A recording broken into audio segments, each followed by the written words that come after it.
الحمدللہ وکفا وسلام علی عبادہ الذین اصطفی اما بعد نحمده ونصلی ونسلم علی سیدنا و مولانا محمد سیدنا و مولانا محمد وعلی آلہ وصحبہ اجمعین۔ معزز سامعین، آج ہم اس عظیم و شان واقعے کا ذکر کرنے جا رہے ہیں جس کی شان میں خود قرآن نے آیات نازل کی اور جس میں اہل بیت اطہار کی فضیلت اللہ کی زبانیں ہم تک پہنچی۔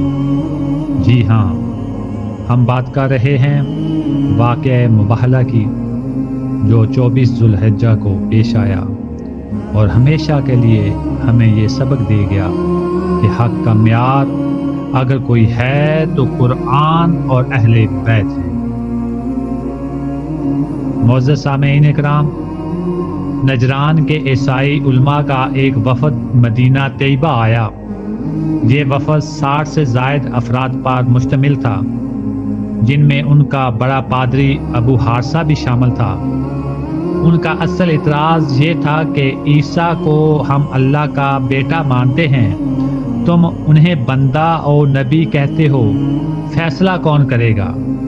اللہ تعالیٰ نے سورہ آل عمران کی آیت نمبر 59 میں ان کو جواب دے دیا، اِنَّا مَثَلَ عِیسیٰ عِندَ اللہِ کَمَثَلِ آدَمَ خَلَقَهُ مِن تُرَابٍ ثم قال له كن فيكون۔ یعنی عیسیٰ کا معاملہ آدمی کی طرح ہے، جیسے مٹی سے پیدا کیا بغیر باپ کے۔ جب وہ نہ مانے تو مباہلہ کی دعوت دی گئی کہ آؤ دعا کرتے ہیں، جھوٹے پر اللہ کی لعنت ہو۔ معزز سامعین اکرام، اس موقع پر سورہ آل عمران کی آیت نمبر 61 بھی نازل ہوئی۔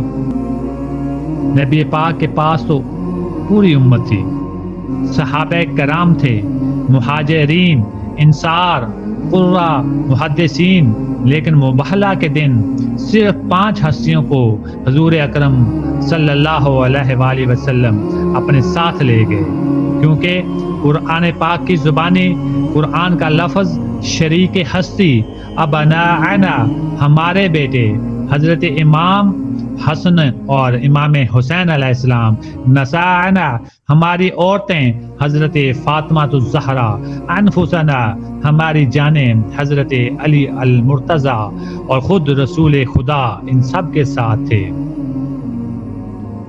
معزز سامعین، جب عیسائیوں نے ان چہروں کو دیکھا، فاطمہ کا نورانی چہرہ، علی کی جلالت، حسن و حسین کی معصومیت اور نبی پاک کی عظمت، تو وہ کانپ گئے۔